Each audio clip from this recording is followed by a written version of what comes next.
Hi, I'm Harmony with Wheeler Rentals. I'm excited to show you around our 26-foot Jayflight Bunkhouse today. It weighs almost 4,700 pounds. It can sleep up to 9 people, but it really sleeps 6 comfortably. When you first come here, we'll get you hooked up to the trailer. This trailer requires a 2 5/16 inch ball.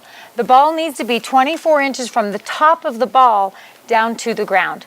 That measurement can change according to the suspension of the towing vehicle.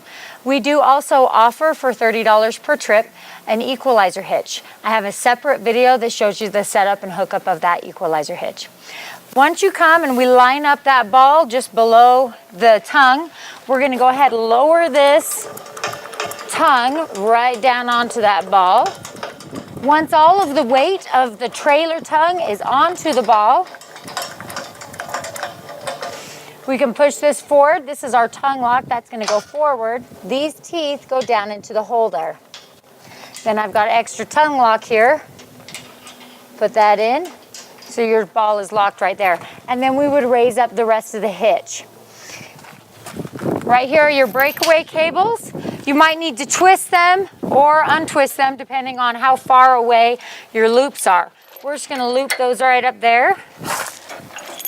Now they should be crossed. The reason why we want to cross those, and this towing vehicle is a little bit low. This hitch is a little bit too low to be showing this properly. Normally your hitch is going to be up a little bit higher. But your chains, you want them crossed, and the reason being is if you were to become disconnected from the towing vehicle, this creates a cradle for the tongue of the trailer to sit on. Then you've got your electrical cord. Right here, there's a little catch right here, and then there's a catch on the lid, which is hanging out right here. Make sure we've got enough leeway there. Slide that in there. Catch on the lid. Make sure that gets in. There we go. When you go to remove this, make sure you lift up on the lid, pull with the plug. Please do not pull with the cord. All right, the last thing we need to hook up is our breakaway cable. You're just gonna hook this up on the loop right next to where you put the chains. You wanna make sure that nothing here is dragging, but that it's all connected. This breakaway cable, the theory behind this is if you were to become disconnected from the towing vehicle, it's gonna pull a little pin out of box that's underneath the tongue of the trailer and engage the trailer's brakes. If you ever feel the trailer's brakes engage when they shouldn't be engaged, come out, double check, make sure this didn't get snagged on anything. Once you decide on the camping spot where you want to be, you want to make sure that the trailer is sitting level side to side. I've got a level that you can use at the front of the trailer to make sure it's level side to side. In order to get it level, you're going to need to drive up on blocks of wood on your low side or dig a hole on your high side so that the tires are sitting level side to side. Once your trailer is completely level side to side, then you'll want to chock your tires. These are your chocks. The safest way to do it can be one in front, and then you slip the other one behind. It doesn't matter if you do this on the front tire or the back tire, or on either side or on both sides, as long as at least one tire is chocked so that no matter which way you're rolling, the trailer's not going anywhere. Once you get to where you're going to camp, you're of course going to make sure that the trailer is level side to side. We've already talked about that. You need to drive up on blocks of wood, dig a hole underneath the tire, whatever you need to do under the trailer's tires to sit level side to side. There's a level right here. You can set it here. You can set it here. Just make sure that you're level side to side. Once the trailer's all level side to side, you're going to chock those tires. Then you're going to unhook it from the towing vehicle and level it front to back with your tongue jack. To unhook from your towing vehicle, you're going to take off the breakaway cable. You're going to take off your chains, them up and out of the way. You're going to remove the electrical cord. Remember to lift up on the lid, pull with the plug, and not the cord. Set everything up and out of your way. And then we're going to remove it from the towing vehicle. We want to make sure everything's unhooked because a lot of times it makes it easier to take off all the chains before you're unhooked from the trailer. So we're going to go ahead and we can take this pin out now. You can take it out later, either way. I always tie it up on the propane tank so I don't lose it. And then we're going to move those teeth up and out of the way so we're ready to take off the ball. Double check, make sure those wheels are chalked. And then you're gonna go ahead and raise the trailer up off the ball. Once the trailer is clear from the towing vehicle, you're gonna move the towing vehicle out of the way and you're gonna level this trailer front to back with this tongue jack. Here's a level to help out with that. You're just gonna watch that bubble, make sure that you're level front to back. Now your trailer should be completely level side to side and front to back. There we go. Now, I've already turned on one of the propane tanks for you. I'm going to turn on the driver's side propane tank for you so I can already get your fridge cold. Let's see. Both tanks are going to be sent out full, and I want you to return both tanks full. You will probably not use up this one side, but if you were to miraculously drain the driver's side tank, then all you're going to do is turn off this valve, open up this valve, and it'll automatically switch over to use this one. If you end up opening up this valve, make sure that you refill both propane tanks. Your batteries are right behind the propane tanks. Nothing at all you have to do with those batteries. If you do end up with any kind of battery problems, open up the lid, make sure that those little wing nuts are still tight on the batteries. As you travel, sometimes they get loosened up. There's a solar panel on the top of this trailer that will help keep the batteries charged. The thing that kills your battery is your furnace. It's the blower on the furnace that can eat through 2 batteries in one night. So just remember, the solar panel only works during the sun. So if it's really overcast, it's not going to be as efficient. And as soon as the sun goes down, whatever you have stored in your batteries is all the power you have, with the exception of if you're at a campground that offers electricity or if you have a generator. Then when you're plugged in, you don't have to worry as much about being conservative with your batteries. Okay, once your trailer's all unhooked from the towing vehicle, your trailer is level side to side and front to back, you're gonna want to lower down these stabilizer jacks. This trailer is equipped with 4 stabilizer jacks, 1 on each corner. We keep the stabilizer jack inside this compartment, which has this handy little holder here. Open that up, that'll hold that. In this compartment, here's your stabilizer jack wrench. You're simply gonna put this on here and you're gonna crank those stabilizers down. Now, if you're in a spot where you've got a lot of space, you can put blocks of wood or other blocks or rocks underneath here so that you can press down into that. These stabilizer jacks are not to help level the trailer. That's why it's important that the trailer is level beforehand. They're there just to help stabilize the trailer. You're still gonna know when somebody rolls over, but hopefully it won't wake you up at night. The other things that we keep in here is a few blocks of wood just to help level the trailer. You can drive up on these blocks of wood underneath the tires. You can put them underneath those stabilizer jacks. Use them where you need them. The other thing that we have in here is what I call the cheater bar. This goes to the equalizer hitch. You're not going to have to worry about this unless you're renting the equalizer hitch. Lug wrench. This is if you were to need to change your tires. There is a spare tire at the very back of this trailer, and because it is a dual axle, you'll just drive up on blocks of wood with one tire, and then that will allow you to work with the other tire. And then the last thing in this little cubby is your special drinking water hose. Do not use this hose for anything except for drinking water. We always tie those ends together because you are going camping and loose ends kind of invites visitors. All right, as we move down the side of this trailer, we've got your furnace right here. Nothing at all you need to do with this. It does get hot. Don't put your camp chairs by it or park it next to a vinyl house because it will melt it, but it's a good place to warm up your hands in the morning. Right here is the inlet for your freshwater tank. This is where you will fill up for water if you want water in your freshwater tank. You'll want to get out that drinking water hose and hook up wherever you can, probably the last stop before you get to your campsite, say a gas station or something like that. And then just stick that end in there. Whoop.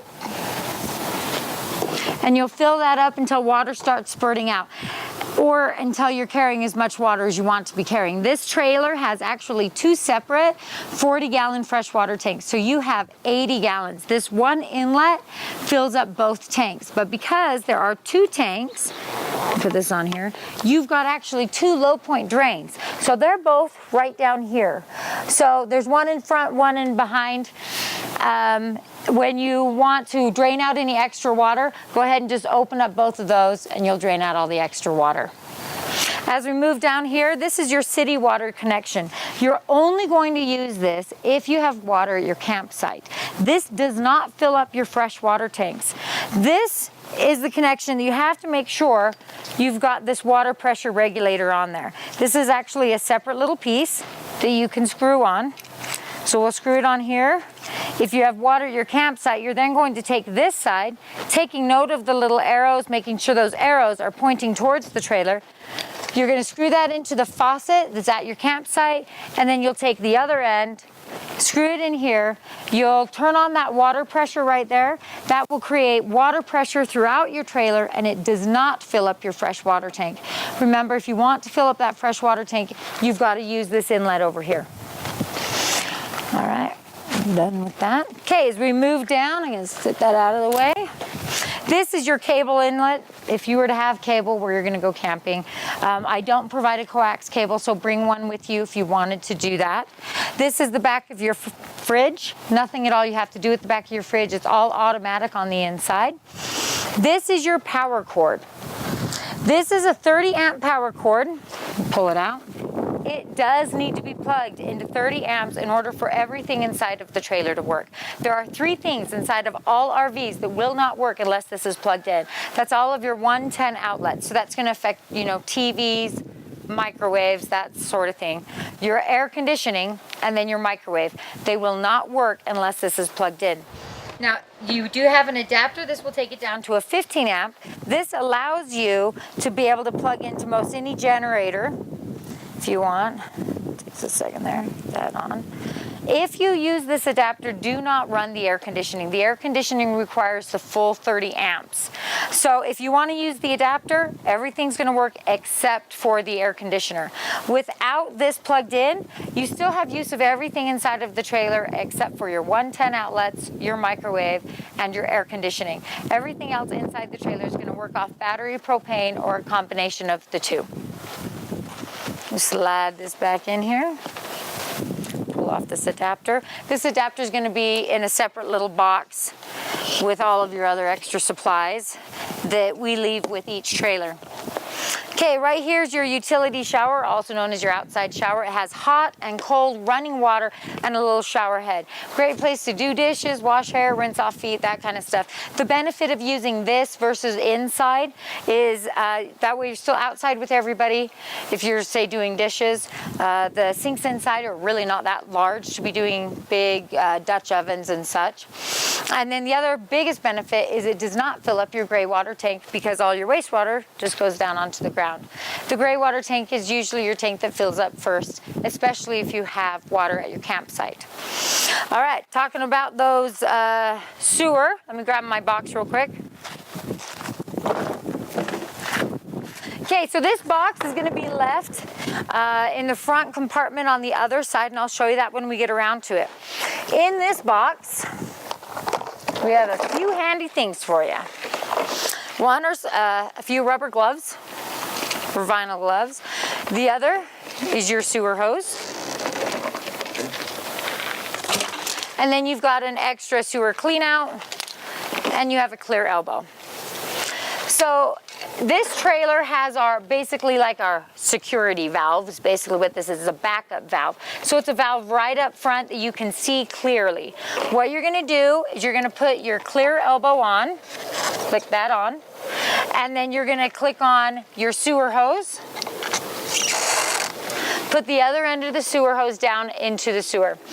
Then you're going to open up this front valve. We're just going to pull that straight out. You'll see it open up. The first tank you're going to drain is your black tank. Your black tank is in back, has a black handle, says black tank. Your gray tank is more in front. It has a gray handle and it says a gray water holding tank. Your black tank, remember, is your toilet water. Your gray water is your sink and your shower water. So your gray water is a lot cleaner. So you're going to take this black tank valve and just pull that straight out. Let everything drain out. Then you're going to gently push that back in.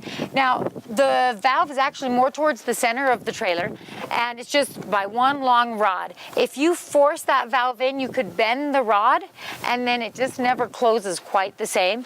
So you just want to make sure that you're gentle pushing it back in. Then you're going to go inside and dump a whole bunch of water straight down into the toilet. I have a garbage can in there that's excellent for bucketing water down into the toilet. The other option, if you don't want to bucket water down into the toilet and you happen to have a hose available to you other than your freshwater hose, because you don't want to use your freshwater hose, you can use the sewer clean out. Some sewer dumps provide a hose that you can run around into the toilet. You just screw this on there, stick this straight down into the toilet. It's going to squirt out high pressure in several different directions, and it just really rinses out that black tank.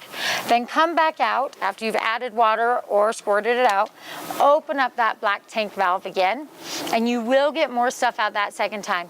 You're going to close the black tank gently, add more water, come back out, open it up. That second time, or the third time you open it, you may have just clear water. I want you to repeat that process until only clear water comes running out. Once there's only clear water, you're going to close that. You're done with the black tank. You're going to take that gray valve, open that straight out, let everything drain out. You do not need to flush out the gray water tank because that's pretty clean water. You're going to go ahead and close that. Take off the hose. Take off the, well, I'll just show you that. Take off the hose. Take off the clear elbow.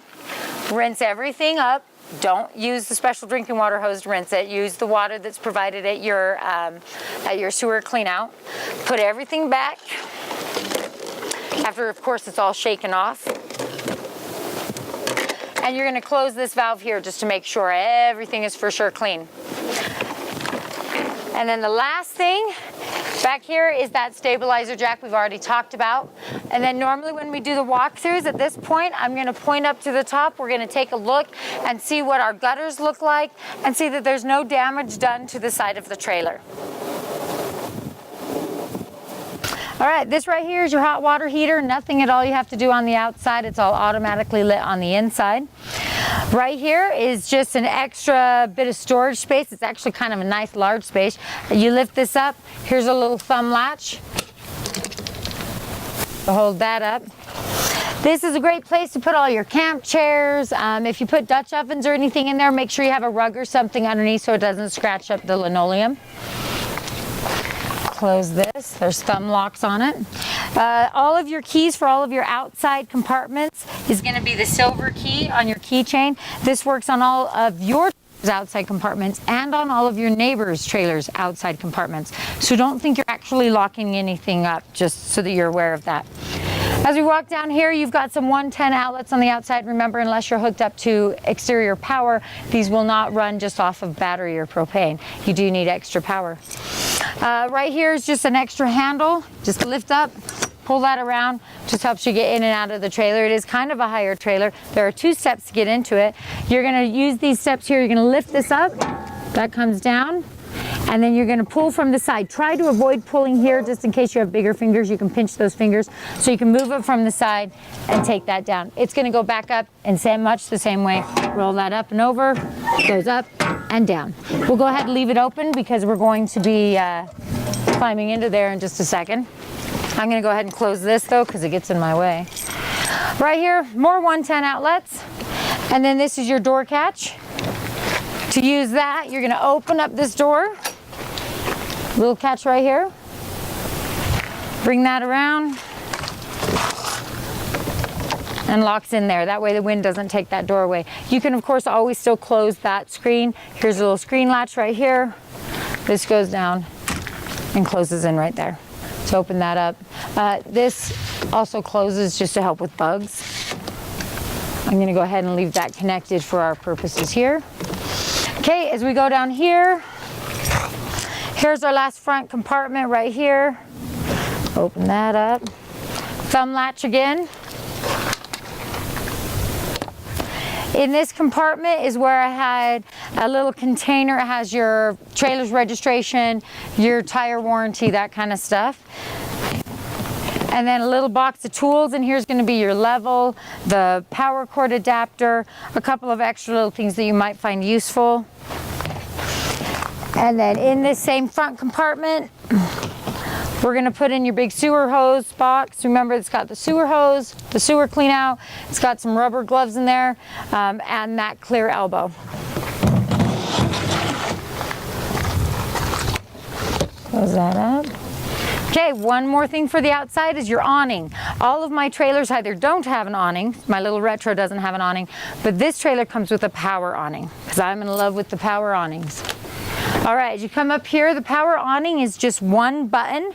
It's right inside the door. It's very simple. You just press out or in. So we'll just press out. Sometimes you got to give it a little extra finger there and help that out. Remember, an awning cannot be left out if there's any kind of wind or rain. If you're not outside babysitting the awning, it needs to come in. At least with the power awnings, the only way you have to bring it in is just using that one finger. Go ahead and press the in. Now the awning does go out a lot further, but it's a little bit windy today, so I didn't want to bring it out all the way. It'll automatically stop once it's all the way in. Remember, before you travel or before you leave it at all, make sure that the awning is in all the way. All right, let's head on in. All right, when you first walk in the door, you've got light switches right here. They're two-way light switches. One switch goes to outside.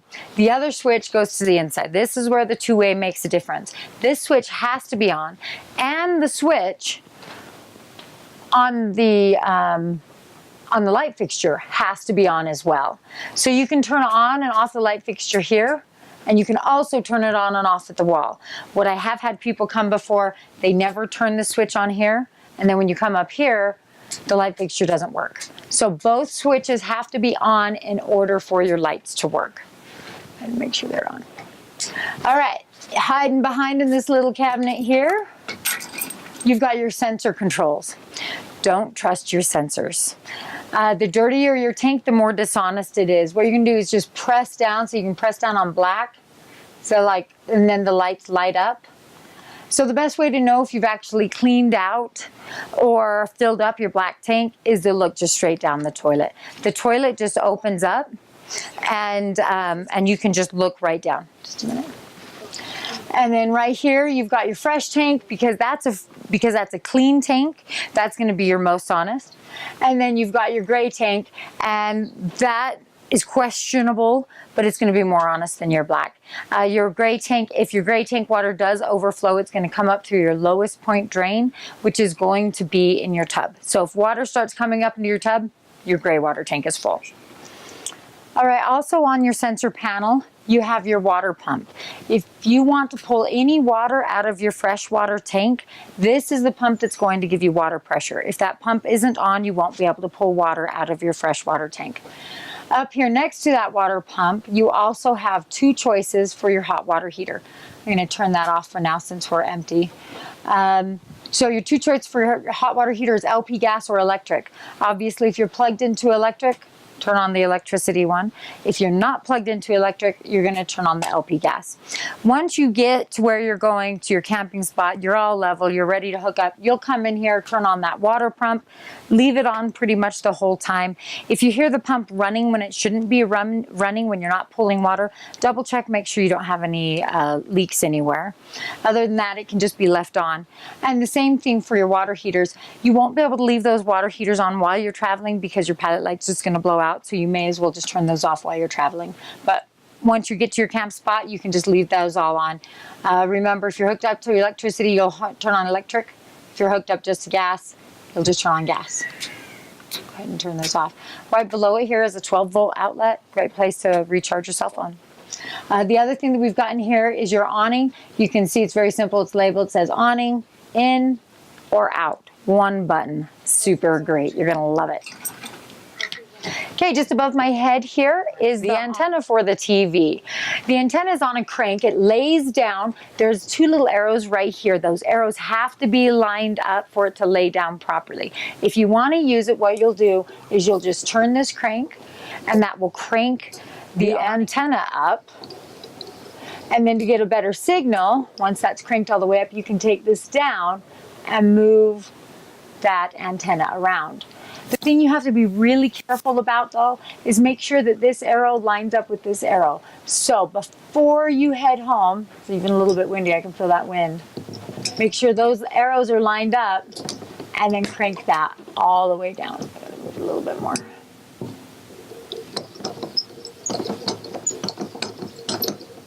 And you'll feel it snug up against the top. There we go. All right, right here is our entertainment center. Everything on this is going to work off of just the battery except for the DVD player and the TV. So you do have radio just off the battery. You have an auxiliary input right here and a USB. There is also a 12-volt outlet up there, so you can plug in your small electronics and get those charged up. If they're just charging off the battery, they take a little bit of time. But if you have full hookups and you're hooked up to electricity, then there's regular 110 outlets there to recharge your electronics. Hooked up to full electricity, you're going to have the DVD player and the TV that will work. All right, and then as we come down right here's your thermostat. Basically, you've just got heat, off, fan, and cool. So if you're hooked up to full hookups, you can turn it to cool and then turn it to the temperature you want. That's only going to work if you have at least 30 amps. For most of us, we're going to be utilizing the heat, and then you've just got hotter or colder.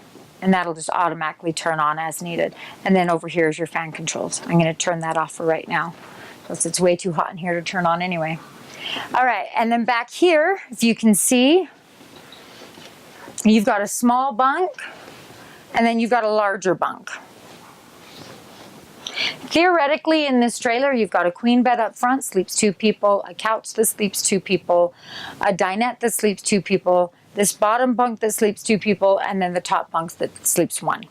Obviously, that would be very crowded, and some of those people would have to be small people or children. To sleep in here comfortably, you've got 2 on the queen bed, 1 on the couch, 1 up here, and 2 down here, and then you don't even have to use the dinette as a bed. If you do want to use the dinette as a bed, let me show you how that takes down. Basically, all you're going to do is lift this straight up. You got to kind of finagle it a bit. There we go.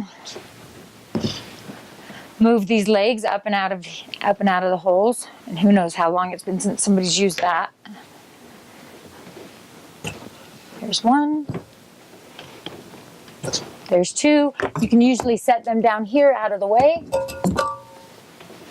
Lift these cushions up a little bit. And you can see that there's an extra little shelf here. So we'll just move these cushions up and out of our way. Take that tabletop. The straight side of the table is going to go back by the window. The curved side of the table is going to go up towards the front. There's 2 little stops right here that help during travel so that this table doesn't move, during travel.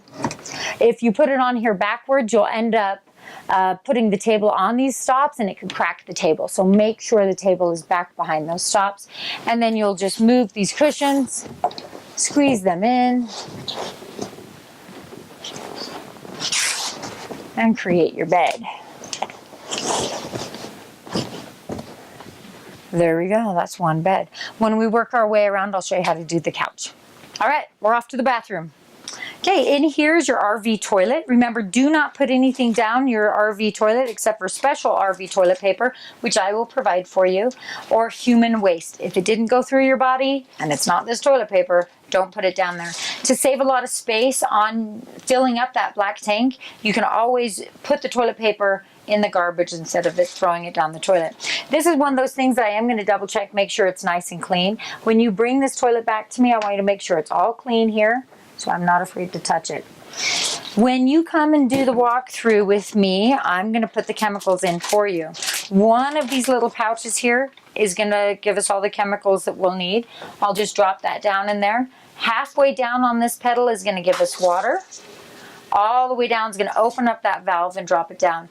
This is a really great time to take a look straight down that toilet. That way you can see, verify that 1, the toilet black tank is empty, and the 2, you can see where it is, so that when you do fill it up, you have a way to tell. I'm going to go ahead and close this. both the chemicals, RV toilet paper. I store extras in the cabinet under the bathroom sink. In here you've also got a fly swatter and some cleaning supplies. Remember the shower, you need to make sure your water pump's on in order to create any water pressure. It does have a 6-gallon hot water heater, so you can run out of hot water pretty quick. So when you're in the shower, be a little bit conservative.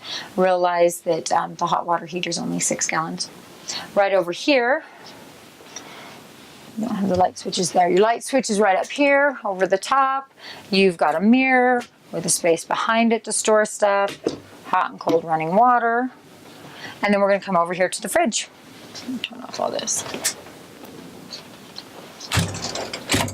All right, the fridge. The fridge needs 3 things in order to operate correctly. It needs to be level. It needs to have propane, and it needs to have battery or electricity. So if you have full hookups, you're going to switch it over to auto. It's going to automatically decide if it wants to use gas or electricity. As soon as you unplug it, it's going to switch to gas, plug it in, it's going to switch to electricity. We also have a gas option. The reason why you might want to use the gas option is 1, if you don't have electricity, or 2, if you're using a generator. Because the generator goes on and off too much, you run the risk of it not lighting. Just by turning it to gas or auto, that you're going to hear it click, click, click, click, and then you'll hear it fire up and it'll start up for you. I'm going to turn it off for right now because I don't have the propane on. Then you've got hotter or colder. This is one of those things that I do want you to bring it back to me all nice and clean. So notice how nice and clean it is. Bring it back to me all nice and clean. When you come to pick it up, it should already be getting cold for you. So it'll be ready for you to take it right on over and fill it up with your groceries. If you have any problems with the fridge, you're going to have this gas check light come on. You're going to check 3 things. 1, is the trailer level? 2, do you have propane? Most common problem is an air bubble in the propane line. The way to work that out is turn on your stove. It's a great way to verify that you have propane. And the other thing is it works any kind of air bubbles out. Because the propane tanks get refilled in between every rental, that's a common problem. Because I'll already have it on for you, chances are I've already taken care of it for you. But if you have any problems while you're out, double check that. The third thing is make sure you have some power. You either need to be plugged in or your battery needs to have some power. On that sensor panel, it's a great place to check for power. If it says you're dead, then that's what your problem is. This has a 100-watt solar panel on it, so as soon as the sun comes up, it'll recharge it. As soon as the sun goes down, you do need to be conservative with your power, unless, of course, you've got plug-ins. If you have any problems, remember you're going to turn it off. Check those 3 things, turn it back on. If you forget what I've just told you, instructions are right here on the side on how to relight it. It does not require any matches, so that's a nice thing to have. Next, you've got your stove. Pretty simple. You're going to turn it to light, and then this spark here will light it. I don't have the propane on right now, so that's not going to fire up for us. If it doesn't fire up with this spark, we have extra matches down in this little cubby hole right here. And then you can light your stove with your matches. The oven is the only thing inside this trailer that actually does require matches. You have to turn this over to pilot light, press and hold, light your match, back center. You'll recognize it as a pilot light. Light that pilot light, hold it for a few seconds, turn it to the temperature you want, and then that'll fire up and you can cheat and make your tinfoil dinner in your trailer. That way it's all cooked even. We'll let the kids eat their tinfoil dinners out of the fire. All right, right here, you've got an extra fan. There's a vent on the outside. Make sure the vent is open if you're going to use this fan. Excellent. If you end up cooking yourself some bacon in here, use this fan. You've also got a light, just to help add a little bit of light. Remember, 3 things inside of all RVs will not work unless you are plugged into power. One of those is your microwave. The other thing is your air conditioning. And then the third thing is your 110 outlets like this. Will not work unless you are plugged into power. As we come down here, you've also got hot and cold running water in your sink. Remember, the water pump has to be on, or you need to be hooked into water at your campsite, and that faucet needs to be on. That will create your water pressure. And then we're down here to the couch. So you can have one person sleep on this, or not use it as a bed, or you can have 2 people sleep on it. If you want to lay it down as a bed, it works like a futon. You're going to lift it up, and it scissors up, and then you're going to just gently lay it on down. there's a bed for you. It fits twin size sheets pretty well. To close it, you're gonna lift it up, and then you're gonna kind of squeeze the top and bottom together like on a futon and push that back down and in. Be gentle with it. Everything inside of a travel trailer is pretty much glued or stapled together. It's made, I swear, of cardboard and balsa wood. So be really careful with everything. If you try to force it, sometimes that just bends it. And then we're off to the bedroom. So this bedroom's pretty self-explanatory. There is a queen size bed. It's really nice because this is what we call an island bed, because you can get out on this side or on that side. You do not need to climb over somebody to get out of bed, you know, in case you're up in the middle of the night or whatever. You do also have cabinets on both sides and up above. These cabinets do have bars in them, so you can hang up clothes if you needed to hang up clothes in there. In all of our Wheeler Rentals trailers, all of our trailers come with a solar panel. They come with all of your RV supplies, including the hoses and chemicals and any adapters that you might need. And it also comes with all of your kitchen supplies. In this trailer, we keep our pots and pans hidden out down here. You do have one little pan that goes into the oven here. You've got a few pieces of utensils in here.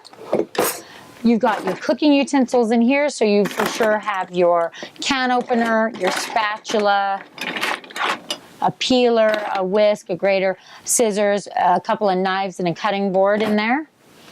Up here, oh, I'm sorry, still down here, you also have some towels and some hot pads. And then up here,